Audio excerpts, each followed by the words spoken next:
selamat pagi sahabat Hermina. Kita jumpa lagi dalam Bincang Kesehatan Hermiana Hospital, Podcast Hermina.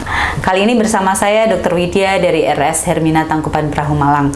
Tentu saja saya tidak sendiri, saya bersama narasumber kita di sini yaitu Dr. Reni Suwarniati, spesialis anak, konsultan jantung anak. Selamat pagi dokter. Selamat pagi Dr. Widya. Apa kabar hari ini dokter? Alhamdulillah sehat.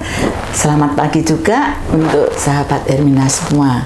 Baik dokter, dokter tadi disampaikan macam-macam penyakit jantung bawaan itu ada penyakit jantung bawaan kritis gitu ya dok? Betul. Izin dok, berarti ada penyakit jantung bawaan yang tidak kritis Iya, gitu? betul sekali.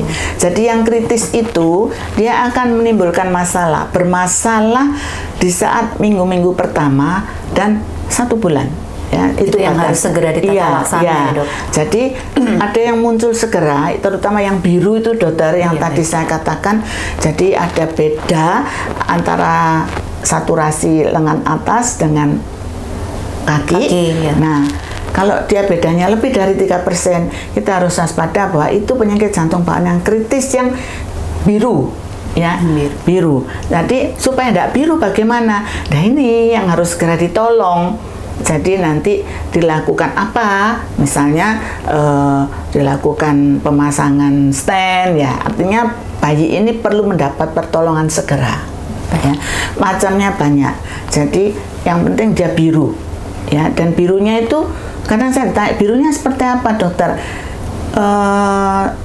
Seluruh ya. Jadi sampai mukosa bibir ini biru. Kalau misalnya kedinginan atau apa, itu yang biru-biru kan di kaki-kakinya ya, jari, tapi ini semua. Jadi mukosa bibir ya, lidah itu biru. Nah, apalagi kalau disaturasi biasanya saturasinya itu nggak sampai 90% dokter Widya ya, jadi biasanya sekitar 88, 80 bahkan di bawah itu. Nah, yang seperti itu harus segera mendapat pertolongan. Nah, ada yang timbulnya itu menjelang minggu kedua. Nah, ya minggu kedua itu dia bermasalah. Jadi dia sesak napas ya, minumnya nggak mau, terputus-putus ya. Nah itu biasanya sesak anaknya. Nah, ada juga yang letoy ya. Nah setelah minggu kedua, ketiga itu ada yang letoy. Jadi tiba-tiba aja dia seperti shock ya anaknya. Jadi ya shock anaknya enggak bergerak atau apa. Nah itu. Jadi dalam setelah lahir sampai 4 minggu ini perlu dipantau. Ya. Sampai 4 minggu ya? Iya. Nanti kalau dia lewat dari itu, nah itu ada kelainan jantung, tapi dia nggak masalah, dia sampai besar ya. Kadang ditemukan sudah umur 2 tahun, ya, ada yang 12 tahun, ada yang 14 tahun, bahkan ada yang sampai 33 tahun sudah punya anak. Ya. Baru ketahuan. Iya, kemarin ibunya pasien saya itu bilang, dokter, saya baru saja operasi. Kapan? 2 minggu yang lalu. Dia minta anaknya di screening, gitu. Jadi beliau juga tidak sadar bahwa sampai anaknya 3, ya, sudah itu namanya adult ya. Jadi itu yang tidak kritis, tapi juga tetap akan menimbulkan masalah selanjutnya. Ya. Baik. Berarti memang untuk penyakit jantung bawaan ini memang fokus kita yang harus segera dideteksi itu yang kritis. Iya, betul. Betul sekali Dr. Widya. Jadi kenapa saya menekankan ini ya, karena itu banyak. Jadi kalau tadi saya contoh ya ilustrasi 50.000 bayi yang lahir setiap tahun dengan kelainan jantung bawaan. Nah, sepertiganya Dr. Widya itu yang kritis. Ya.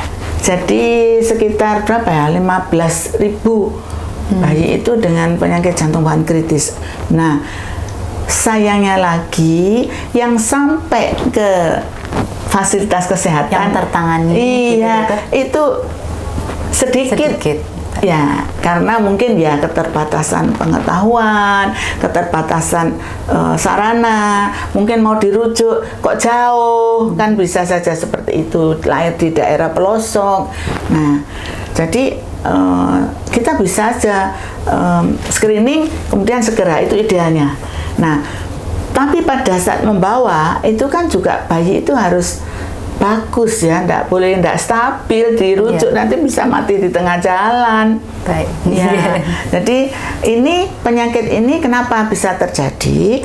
Karena ini tergolong dari penyakit jantung bawaan yang butuh duktusnya itu untuk tetap terbuka. Jadi bayi di dalam perut itu ada saluran ya dokter, namanya ductus arteriosus. Nah itu memang diperlukan pada saat bayi itu di dalam perut ibunya. Karena apa? Parunya belum bekerja sendiri ya. Nah jantungnya juga masih sebagian ikut aliran dari ibunya. Nah itu, jadi kelainan jantung apapun kalau masih di dalam perut itu nggak masalah.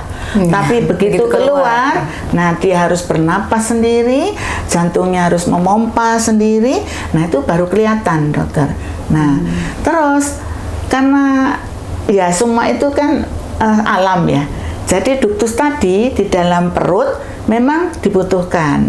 Nah setelah lahir itu secara teori itu memang dalam 24 jam itu ductus itu akan nutup. Nah, ini masalahnya. Jadi bayi-bayi yang kritis tadi, begitu duktusnya ini saluran tadi nutup, nah ini jadi masalah begitu. Nah, sekarang kan terus bagaimana? Makanya segera dirujuk ke fasilitas yang mumpuni ya. Nah, itu untuk apa? Kita itu sekarang susah dokter cari obat yang untuk tetap membuka ductusnya ini ya. Nah, itu susah sekali. Di samping itu juga mahal. Nah, sekarang dokter spesialis konsultan jantung anak itu sudah melakukan intervensi. Jadi ductusnya ini tetap dibuat terbuka, betul. Nah, dengan apa? Dilakukan stent. Jadi stent itu alat ya yang tetap bisa ductusnya tetap terbuka. Tapi itu paliatif loh dokter Widya. Belum terapi yang sesungguhnya definitif belum. Jadi paling tidak menyelamatkan bayi ini. Nanti biasanya dilihat jenis kelainannya apa. Nah biasanya yang ideal itu ya kurang dari 3 bulan tuh dilakukan operasi. Itu jauh lebih bagus. Tapi kadang ya bisa sampai 6 bulan baru dilakukan. Nah operasinya pun itu kadang memerlukan 2 atau sampai 3 tahap. Ya syukur kalau yang 1 tahap selesai ya, definitifnya itu ya bagus. Nah itu ceritanya.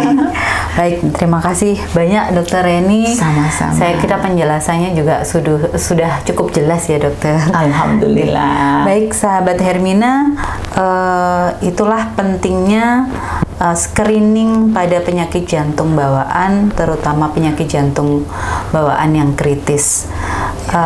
Apabila sahabat Hermina ada lagi yang mau ditanyakan, silahkan bisa tulis di komentar di channel YouTube Hermina Hospital. Kemudian